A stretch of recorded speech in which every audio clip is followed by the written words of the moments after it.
On our 5th wedding anniversary, I was driving home, thinking about the surprise I had waiting for Chloe. The day felt perfect. One of those crisp autumn afternoons where the sun hangs low and golden in the sky. I had booked the same small Italian restaurant where I'd proposed, and I couldn't wait to see the look on her face.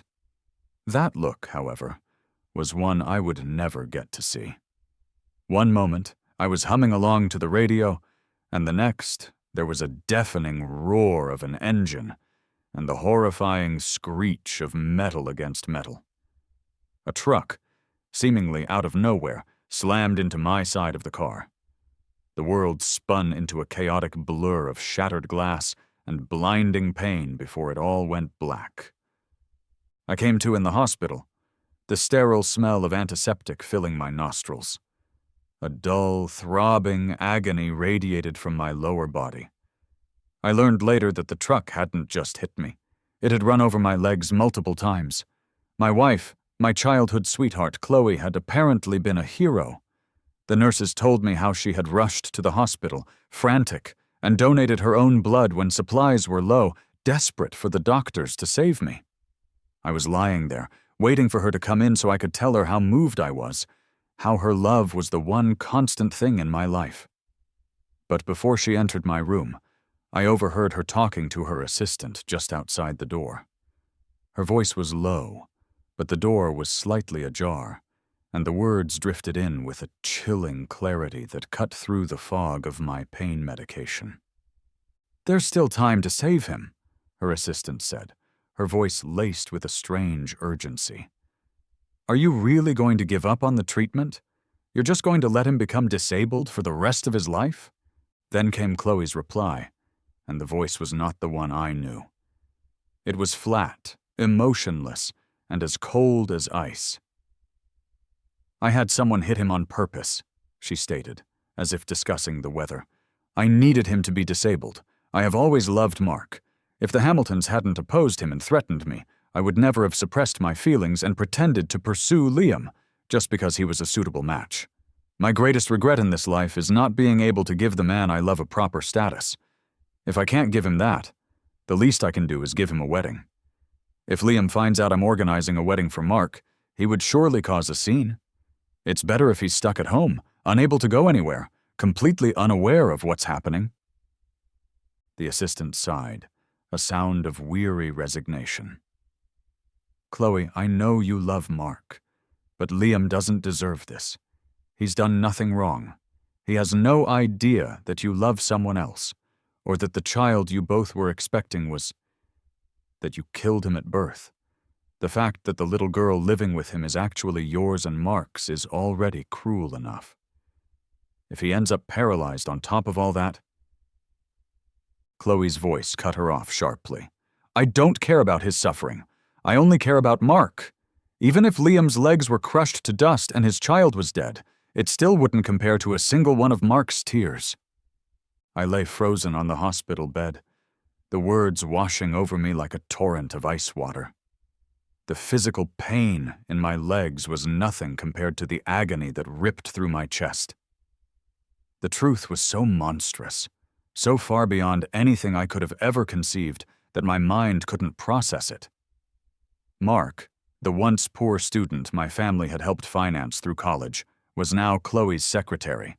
And Chloe, my Chloe, who had a reputation for fiercely defending me, her childhood companion, had orchestrated my ruin. Everyone, including me, thought she loved me deeply. Our entire marriage, our entire life together, was a meticulously crafted lie. She had pursued me, married me, and built a life with me, all as a smokescreen to protect her real love, Mark, from her powerful family, the Hamiltons. My accident wasn't an accident. It was a calculated strategy to paralyze me so she could secretly marry another man. And Sophie, my beloved 5-year-old daughter, wasn't mine. She was the product of their affair. My biological child, the son I had eagerly anticipated, had been murdered by his own mother at birth. The weight of this colossal betrayal, this bottomless deception, was too much to bear. The world tilted on its axis, and I sank back into unconsciousness. When I awoke again, Chloe was sitting by my side. Her face was a mask of tenderness and concern, her eyes filled with unshed tears. "Liam, you're awake," she whispered, her voice soft and caring. "Are you in pain? The doctor said your legs, they might never work again, but I will find a way to cure you. And if I can't, I promise I will be your support for the rest of our lives. I will be your legs." Her words felt like claws scratching at my heart. I couldn't reconcile this loving performance with the cold, cruel woman I'd heard just hours before. She had never loved me. Her love for Mark was the one constant in her life, and yet she had fooled me so perfectly for so long. How could one person contain such depths of deception? "Chloe, you're an incredible actress," I managed to mutter, the words sticking in my throat, thick with pain. She misinterpreted my statement, assuming I was just heartbroken about my legs. She quickly moved to comfort me, her hand stroking my forehead. "Don't worry, Liam. I'm here for you. You have nothing to fear as long as I'm by your side." She continued to pour out sweet, comforting words, but silent tears streamed down my face. I cried for the man I was, for the life I thought I had, and for the son I never knew.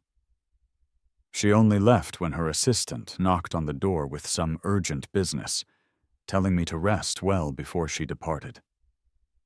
In her haste, she forgot her phone on the bedside table.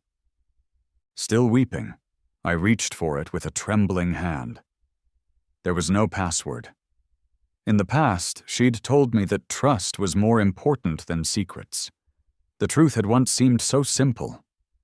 Now her unlocked phone felt like another door opening into a world of hidden deceptions.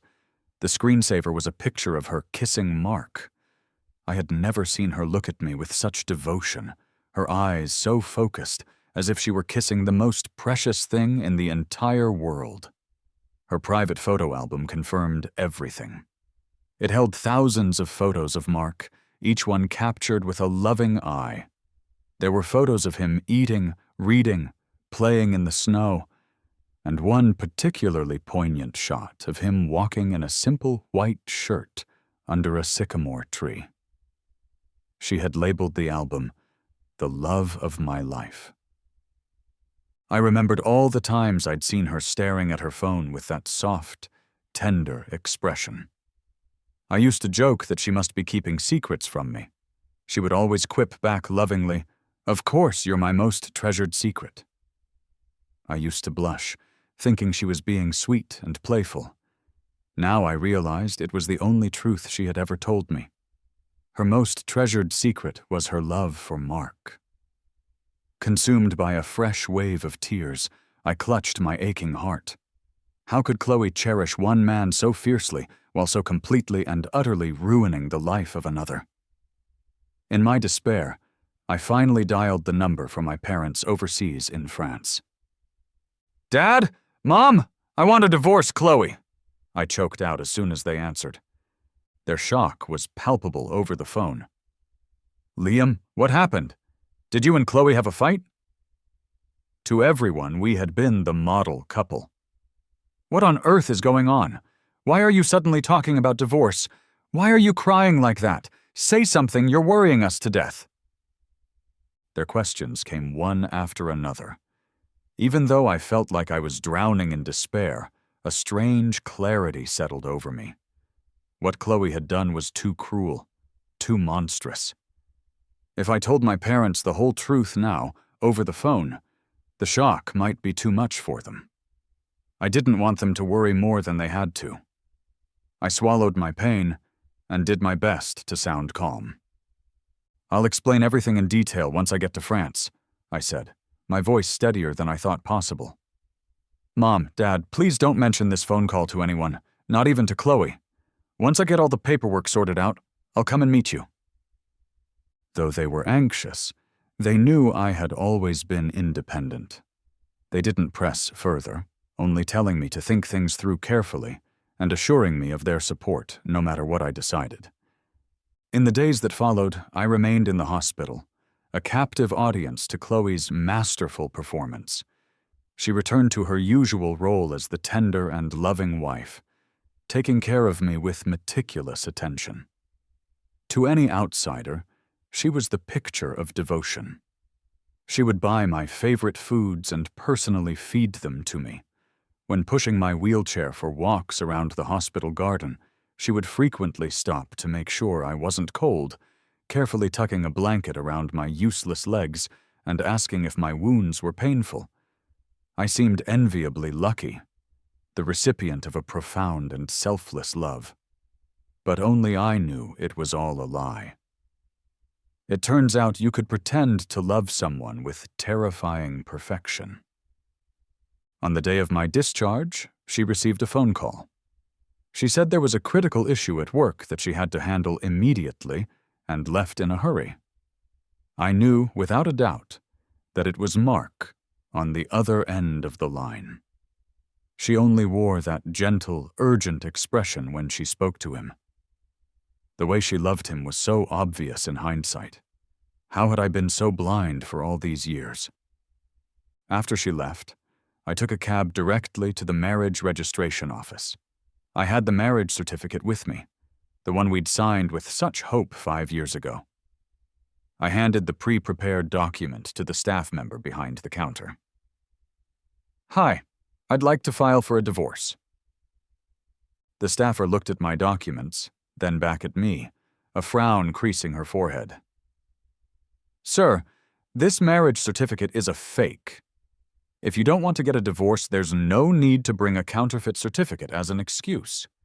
It took a moment for her words to register. And then a sound escaped me, a raw, broken thing that was half laugh, half sob. I laughed until I cried. Even the marriage certificate was a sham. She had orchestrated every single part of my life, down to the very document that bound us together. In a twisted way, this was better.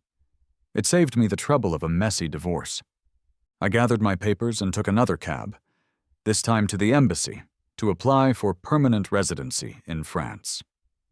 The official informed me it would take about 7 working days to process everything. 7 days. For the next week, I would have to go home and pretend that my world hadn't shattered into 1,000,000 pieces. I would have to stay in that house with her and act as if nothing was wrong. When I arrived home, our housekeeper opened the door. Before I could even wheel myself inside, my daughter, Sophie, came rushing toward me. Her cheeks were flushed, and she threw her arms around my neck, acting coy and sweet. "Daddy, you're back. I missed you so much. Mommy didn't let me visit you at the hospital, and I was so worried about you," she said, her voice filled with childish earnestness. "Daddy, I'll always be with you. You'll be able to walk again, I know it." Watching Sophie, the little girl I had doted on for 5 years, I felt a sharp, stabbing pain in my chest. Knowing now that she wasn't my daughter, and thinking of my own child, the one I had never even seen, the one who had been stolen from me, made me tremble with an anguish so deep it felt physical. Chloe had disposed of her own flesh and blood without a second thought, because she only wanted Mark's child. But Sophie, standing in front of me now, was a child I had raised. I had cherished her, watched her grow, taught her to walk and talk. I forced myself to push aside the sins of her parents. It wasn't her fault. She was just a 5-year-old, oblivious to the web of lies she was born into. I bent slightly in my wheelchair to hug her, and the tears I had been holding back finally fell freely. A few days later, Chloe took me and Sophie to a corporate cocktail party. The invitations were exclusively for the CEO of the DG Group and their family. Yet, as we mingled, I saw Mark standing in a quiet corner. As her close aide, he was a constant shadow at these events. I had never once doubted their professional ties. In the past, I had even bought gifts for Chloe to pass on to Mark on his birthdays, genuinely grateful for the care and support he showed her. Thinking back on my past admiration for him, I felt a profound and tragic sense of foolishness. As I was lost in thought, Chloe wheeled me over to Mark. Our eyes met for a moment, a fleeting exchange that seemed filled with unspoken things. She entrusted me to his care, telling him to look after me while she went to network with some other guests. Once she was gone, Mark remained his usual deferential self. "Mr. Hamilton, is there anything you'd like? I can get it for you," he said softly. The sight of him was painful, so I just shook my head. Despite my simple gesture, Mark looked as if he had been deeply wounded. He bowed his head, and I could have sworn I saw tears welling in his eyes before he turned away. I hadn't yet grasped the purpose of this bizarre behavior when he suddenly stumbled, falling dramatically near a large, human-shaped ice sculpture. The sharp edges of the sculpture struck his head, and blood began to flow instantly. The guests gasped. Chloe, unable to mask her true feelings, rushed over to him. Even with her usual talent for pretense, true love and panic couldn't be hidden. Seeing Mark hurt, she showed an undeniable and frantic worry. In her haste to get to him, she pushed my wheelchair aside roughly, her voice an icy command. "Move!" Already confined to the wheelchair, I couldn't withstand her forceful shove. The chair tipped, and I fell hard onto the polished floor. For a moment, everyone at the party was stunned into silence. They couldn't believe that Chloe, the woman known for being so devoted to her husband, would be so rough with him over her secretary. It wasn't until I hit the ground with a sickening thud that Chloe seemed to snap back to reality. She hurried over, helping me back into my wheelchair, her voice a flurry of apologies. "I'm so sorry, Liam. I didn't mean it. I didn't see clearly just now. My secretary is hurt, so I'll take him to the hospital first. Can you go home with Sophie?" Without waiting for my answer, she turned and hurried away, practically carrying Mark in her arms. As the guests began to disperse, only my daughter, Sophie, stayed by my side to comfort me. "Dad, don't be sad," she said, her little voice full of concern. "Mom didn't do it on purpose. Mark is seriously hurt, that's why she was in such a rush. Can I go home with you?" I looked at Sophie at my feet, her expression genuinely sad, but I couldn't find any words. I just patted her cheek in agreement. We got in the car, but halfway down the road, our vehicle was forced to a stop. I was about to shield Sophie when the car door was yanked open. Someone threw a thick burlap sack over my head, plunging my world into darkness. I was lifted and carried away. By the time things quieted down, I was greeted with a brutal beating. Curled up inside the suffocating sack, I felt utterly hopeless. I didn't know what had happened to Sophie, and I was sick with worry for her safety. At the same time, I wondered why I had been kidnapped. As the rain of blows continued, I finally couldn't hold on any longer and passed out. Sometime later, I drifted back into consciousness. I tried to struggle, but my body was a canvas of pain. Then, my ears caught a familiar voice. It was Chloe.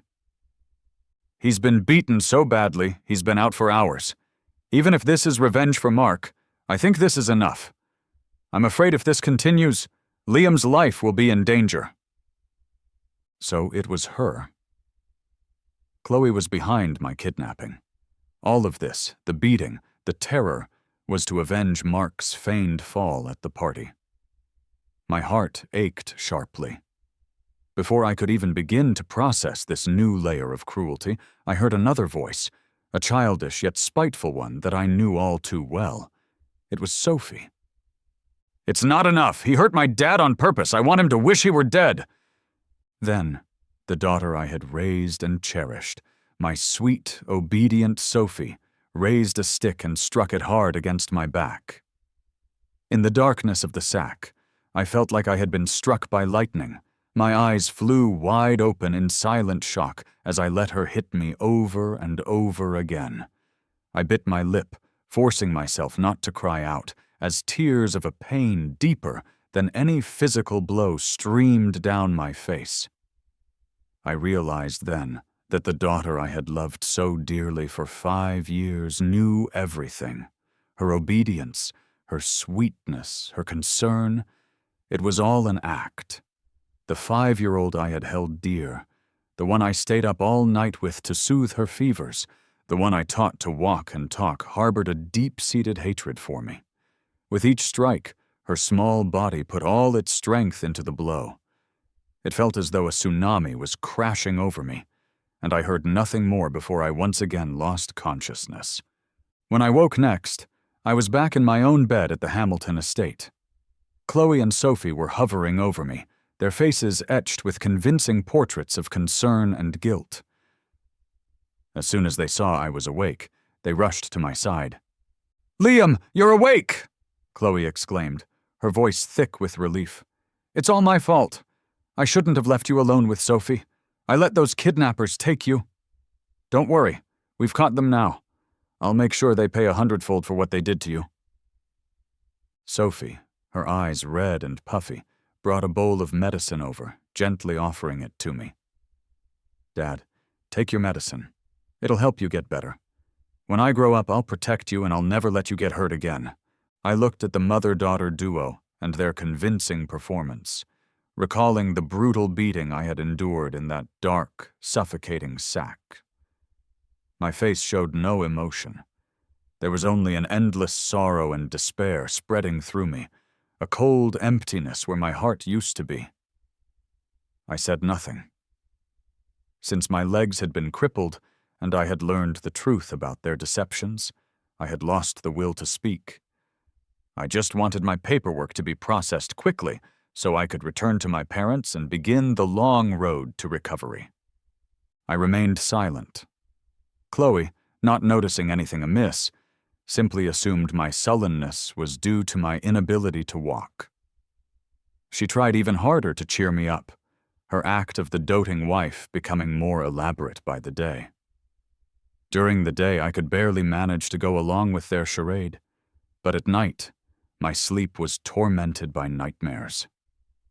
I constantly dreamt of the child I had anticipated for 10 months, the son I had never held, who was killed by his own mother.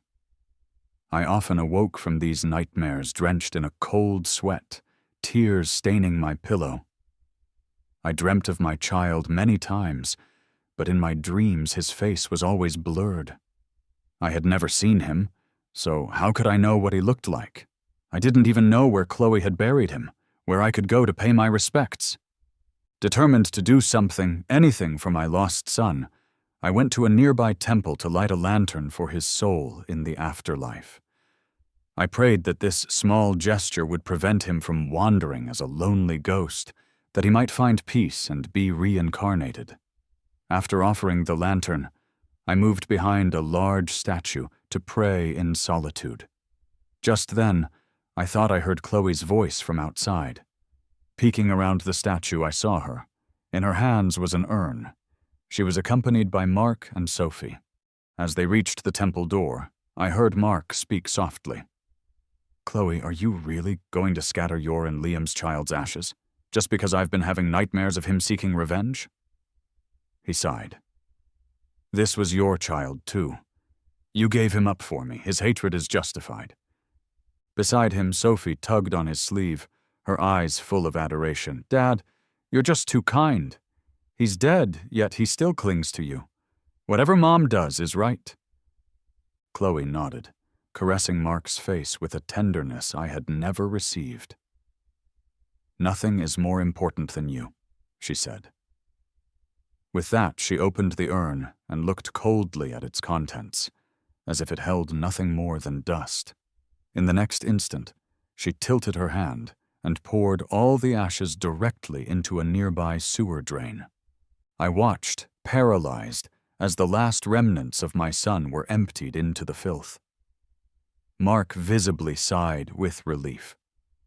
Chloe looked up at him and gently coaxed, "Now that his ashes are gone, can you finally get a good night's sleep?" The three of them held hands and walked away together, a perfect, happy family. As their figures disappeared from view, I couldn't hold back any longer. I ran out from behind the statue, crying out in silent agony. As if on cue, nature couldn't have picked a worse time. A cold rain began to fall, wetting the ashes that had blown onto the pavement and slowly washing them away with the grimy water. I fell from my wheelchair, crawling on the wet, cold ground, trying desperately to gather the ashes with my bare hands, but it was in vain. "My child! My child!" I sobbed, watching helplessly as the last physical trace of my son disappeared into the mud and rain. I could do nothing. My heart felt like it was about to burst, crying. I frantically reached into the muddy sewer, my fingers scrabbling in the dark water. I prayed to the heavens to let me keep something, anything, to remember my child by. Just a tiny piece. Maybe the heavens took pity on me, because my fingers closed around something small and hard, a tiny bit of bone. Looking at the small, white fragment in my palm, my heart ached with a pain so terrible it stole my breath. This was my child, my little treasure. I gently pressed the bone to my chest, sobbing uncontrollably. After a long while, I managed to get up from the ground. I found someone to help me back into my chair, and then I went to a craftsman and had that small piece of bone turned into a little pendant, which I wore around my neck. On the way home, I pushed my wheelchair through the pouring rain, a defeated, broken figure. The pendant lay snugly against my chest. I stroked it, speaking as if to comfort my child and myself. "Don't be afraid, don't be afraid. We'll always be together now." When I got home, soaking wet and in a sorry state, Chloe and Sophie rushed up to me, their faces a perfect picture of concern. "Liam, where did you go? What happened to you?" Chloe asked, fussing over me. Sophie rushed over with a towel. "Dad, quickly dry off. You don't want to catch a cold." Watching them, I couldn't help but remember how they had callously dumped my son's ashes at the temple just hours before. Chloe lovingly dried my hair, her hands gentle. "Liam, since you have trouble moving around, just let me know where you want to go, okay? No matter what I'm doing, I'll go with you. What if something happens to you when you're out alone?" I didn't respond. I just watched their performance in the reflection of a nearby mirror, my heart a cold, dead weight in my chest. Just then, Chloe's phone rang. She stepped aside to take the call and returned with a changed expression. "Liam, something urgent came up at the office. You take a good rest at home, okay? I'll be back soon." Not waiting for my reply, she hurried off with Sophie. What else could require both of them, unless it was a meeting with Mark? She had used that same lame excuse too many times. How had I never noticed before? It was just as well they were gone. At least then I wouldn't have to face their suffocating hypocrisy alone. I was like a living ghost, eating little, drinking little, and barely speaking. Mostly, I just stared at my reflection in the mirror and silently cried, my hand clutching the pendant on my chest. Then came my birthday. Chloe threw a lavish party for me, held at the fanciest hotel in the city. No expense was spared. Tens of thousands of roses adorned the backdrop, and gifts were piled high on every available surface. The cufflinks on my suit were made of impossibly valuable diamonds. Guests marveled at the setup, their voices a low hum around me. "They say true love is hard to find in wealthy circles," someone remarked. "But look at how much Chloe spoils Liam. Who wouldn't be jealous?" "And they've known each other since they were kids," another added. "They're the perfect match." Some even came to congratulate me directly. "You're so lucky, Liam. Chloe loves you so sincerely. It's truly enviable." I turned to look at them and smiled, though my eyes were red-rimmed and the smile never reached them. "Yes," I said, my voice quiet but firm. "True love is precious. Those who betray it should eat 1,000 needles and have no resting place after death." My seriousness took everyone aback. I saw Chloe and Sophie stiffen, a flicker of fear in their eyes, worried I might know something. When it came time to blow out the candles and make a wish, everyone gathered around me, singing the birthday song and encouraging me. Chloe knelt beside my wheelchair, tenderly fixing my collar. "Make a wish, Liam," she whispered. As I looked at the expectant faces surrounding me, I closed my eyes. First, I wish my legs would heal quickly. Second, I wish for joy and freedom in my life from now on. Third, I wish that the people I don't want to see will disappear from my world forever. The crowd gave a thunderous round of applause, not noticing a thing. Only Chloe and Sophie's expressions shifted.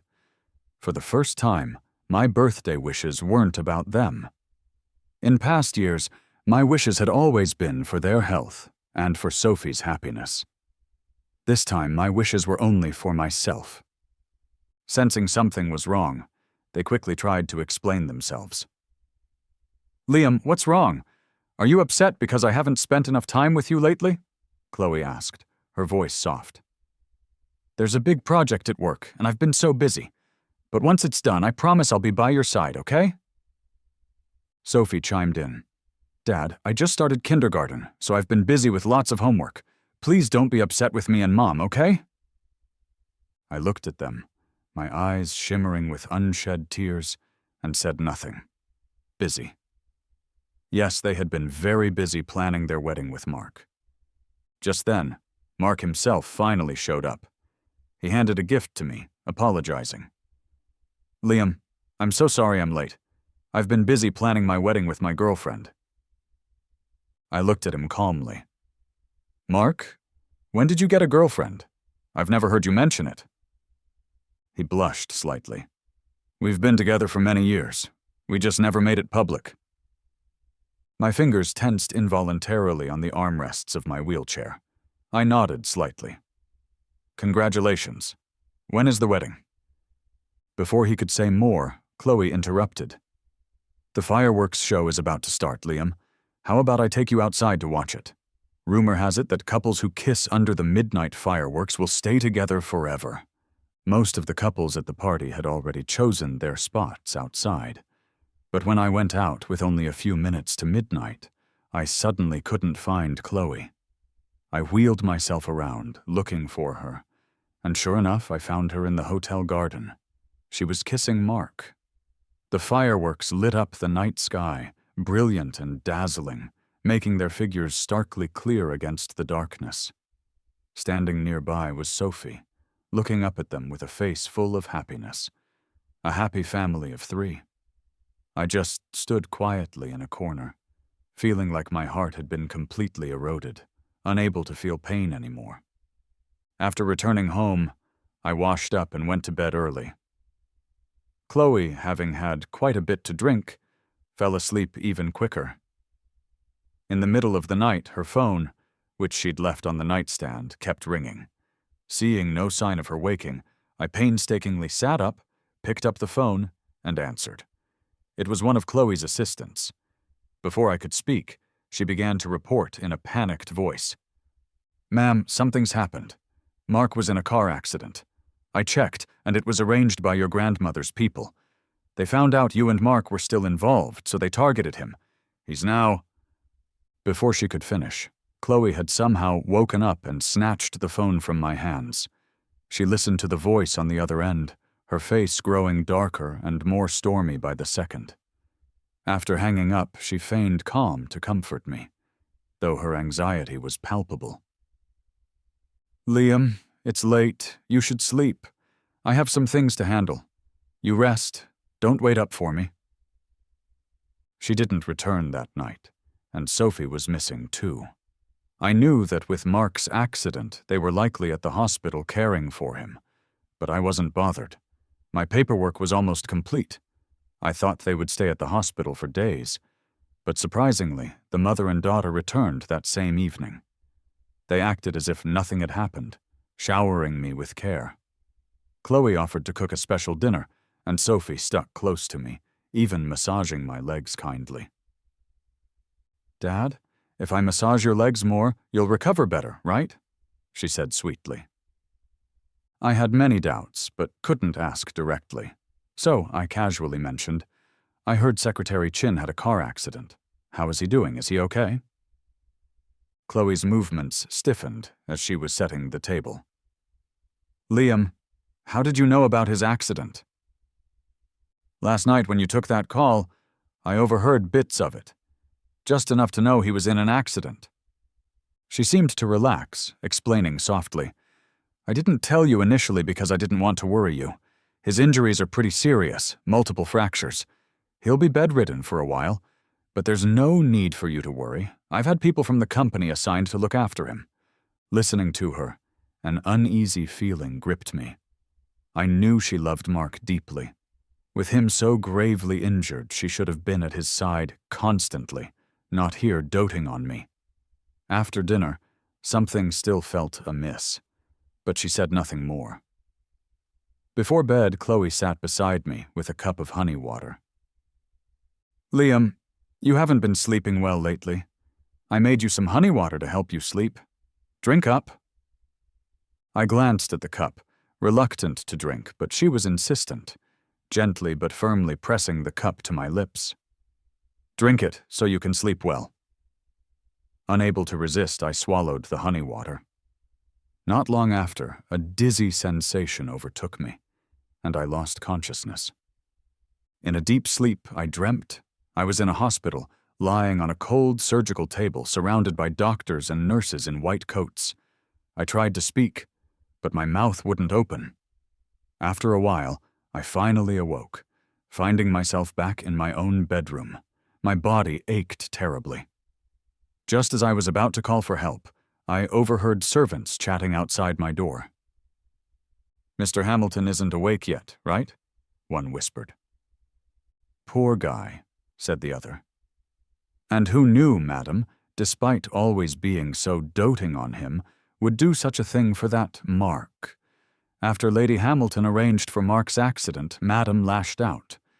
She drugged Mr. Hamilton and took him to the hospital for a sterilization surgery. When Lady Hamilton objected, she countered by saying she'd return any harm done to Mark 100-fold to Mr. Hamilton.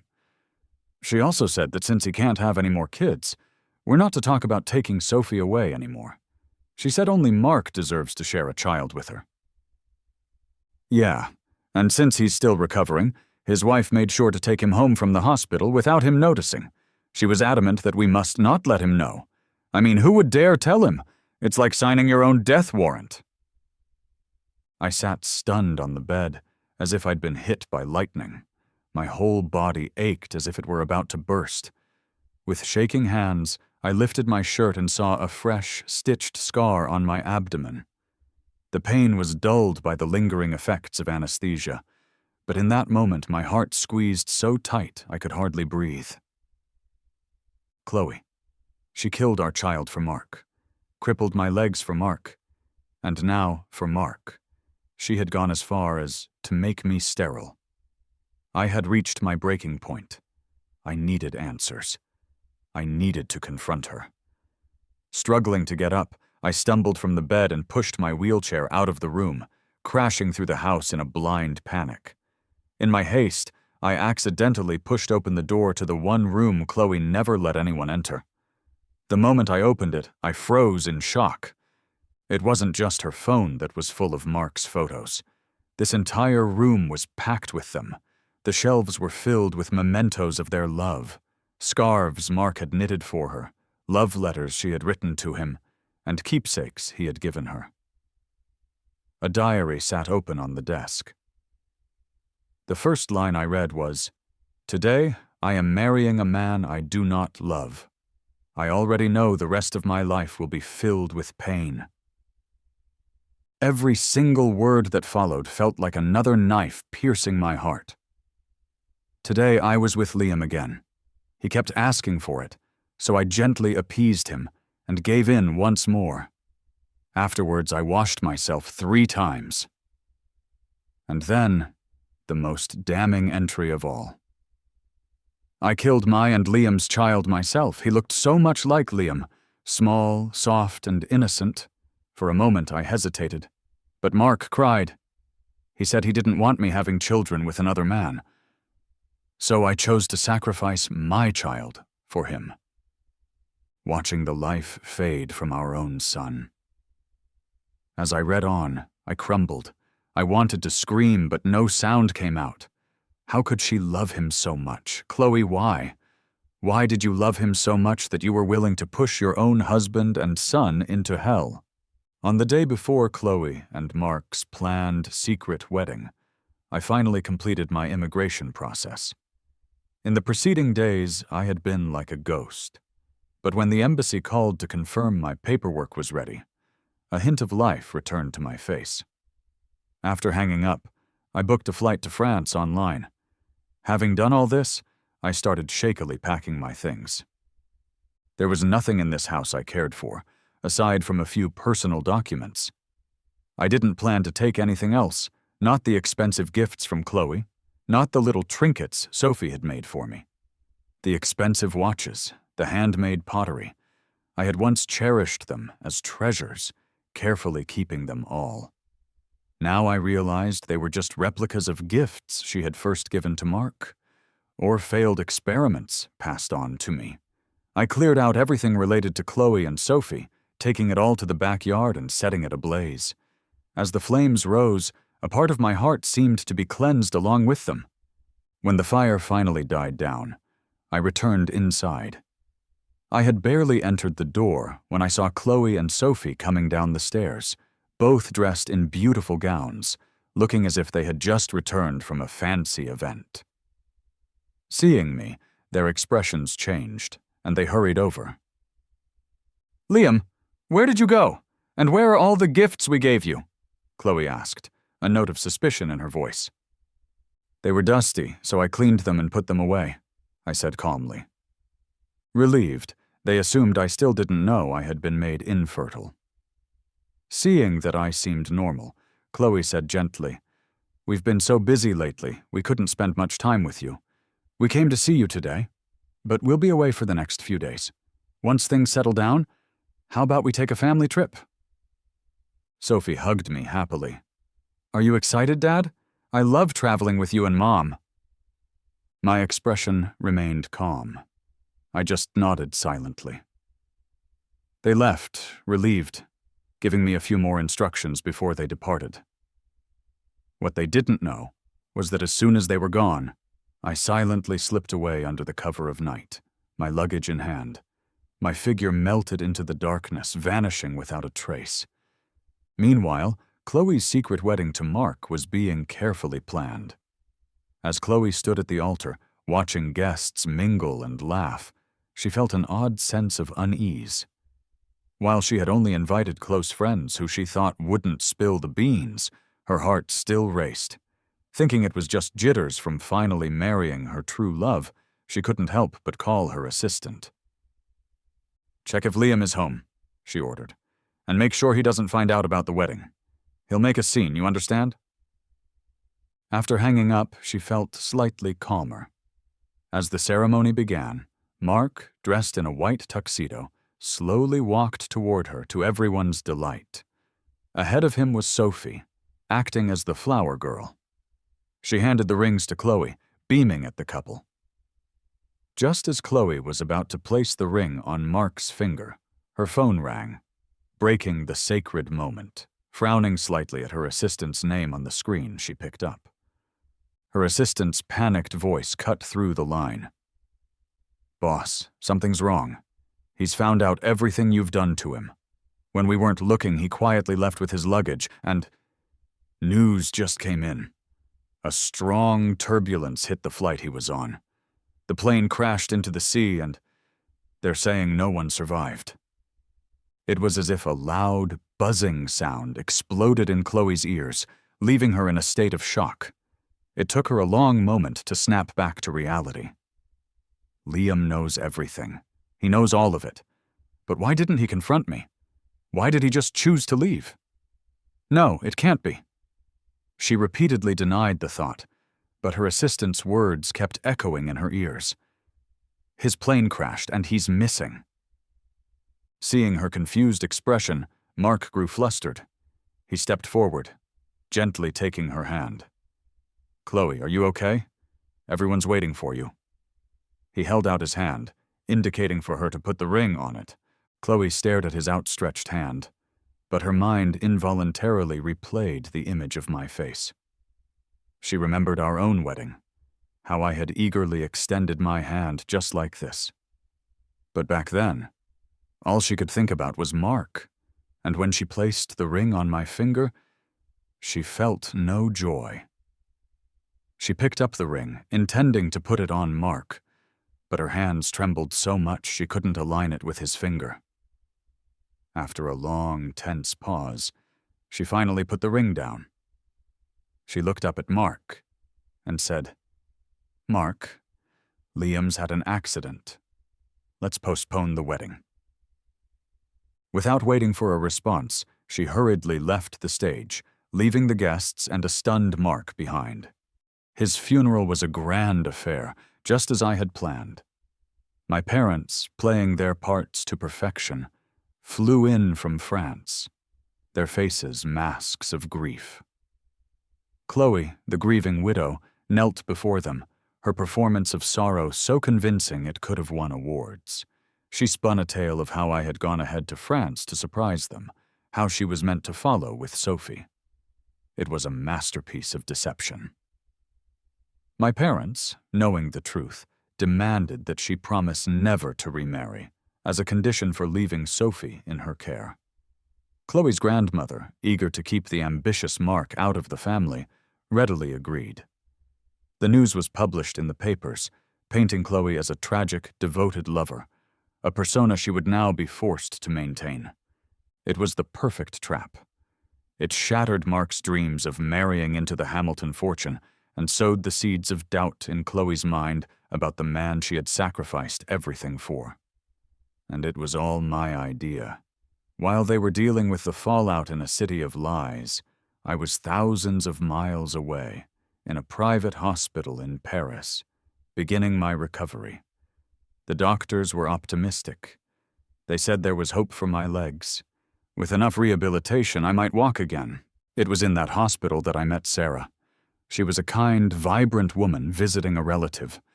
We started talking, and one day I found myself telling her my story. As it turned out, fate had a strange way of weaving lives together.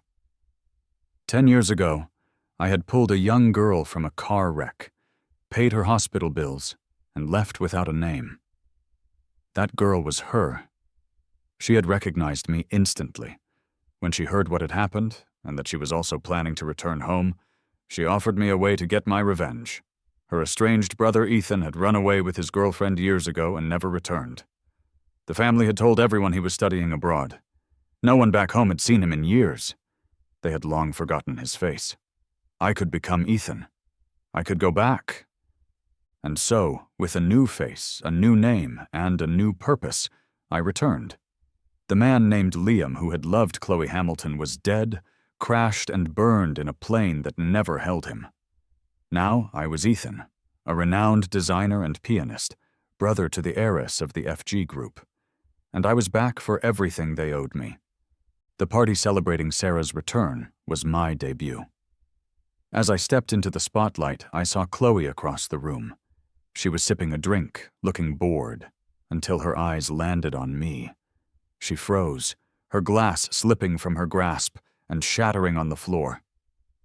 I looked so much like the man she thought was dead. She pushed through the crowd and grabbed my hand, her voice trembling. "Liam, is it really you? You're alive?" I played my part, feigning confusion. "Who are you?" I asked, my voice calm and unfamiliar. Sarah and the others quickly intervened, explaining the uncanny resemblance to her late husband. She apologized, flustered, but the hook was set. I spent the rest of the evening talking with her, playing the part of a kind, charming man intrigued by her tragic story. I was a ghost she couldn't touch, a mirror reflecting the man she had destroyed. The days that followed were a carefully orchestrated dance.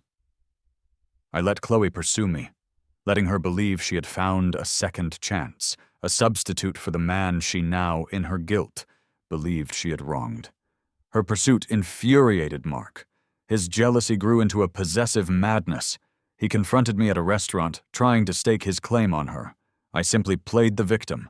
When he threw a punch, I let myself fall, making him look like an unhinged brute. Chloe, completely under my spell, rushed to my defense, pushing him away and taking me home. The wedge I had driven between them was now a chasm. Mark, desperate and cornered, made his final, fatal move.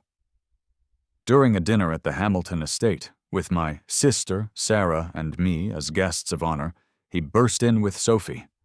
He forced the terrified child to call him Daddy, revealing their long-held secret in the most dramatic way possible, hoping to force Chloe's hand and ruin my chances.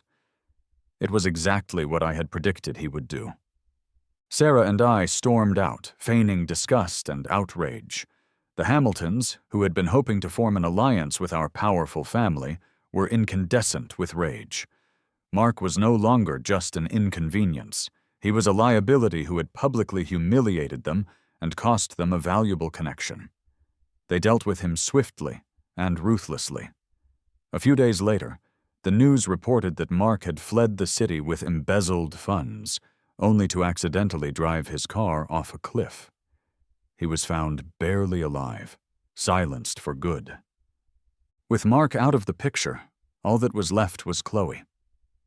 I met her at a quiet bar, telling her I would give her one last chance if she told me the complete truth. And she did. Fueled by alcohol and a desperate need for my affection, she confessed everything, weeping with what she believed was genuine remorse. She told me about the fake marriage, about crippling me, about killing our son, about the sterilization. She admitted she had wronged the real Liam, the husband she now missed. I let her cry, her whole sordid story captured by the recorder hidden in my pocket. When she was finished, I stood up. "So you pursued me just because I resemble him," I said, my voice cold. "I'm sorry, but I am not a stand-in." I turned to leave.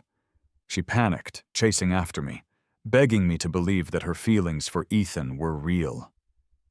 I pulled my hand away and walked out of the bar. Drunk and desperate, she blindly followed me into the street, right into the path of an oncoming car.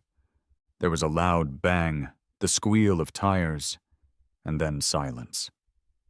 She lay in a pool of her own blood, her life shattered just as she had shattered mine. As they loaded her onto the ambulance, I heard the nurses talking. The recording I'd made had been sent to the police. Along with evidence of tax evasion and other crimes, she was facing charges for the murder of our child. And the accident had damaged her legs beyond repair. She would spend the rest of her life in a wheelchair. Karma had come full circle. On the plane back to France, I was no longer Ethan. I was Liam again. I looked out the window at the endless blue sky, a feeling of profound peace settling over me for the first time in years. "I heard her leg injuries were so bad they had to amputate," Sarah said softly, sitting beside me. "She'll be in a wheelchair for life, and with the evidence you provided, she's finished. You're amazing, Liam. Your hands are still clean." I smiled. A real smile this time. "Sometimes living is more painful than dying," I said. "She's always been proud. Now, without her legs, her wealth, or her freedom, she will have to live every day with what she has done. That is her worst punishment." Sarah nodded in agreement. "So, what's the first thing you want to do when we get back?"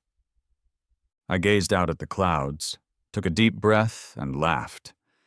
"The world is vast. I'll think about what I want to do later. For now, I'm just going to sleep." As the sun shone brightly on the wings of the plane, I closed my eyes. The storm was over. The sunny days were ahead. And my new life was just beginning.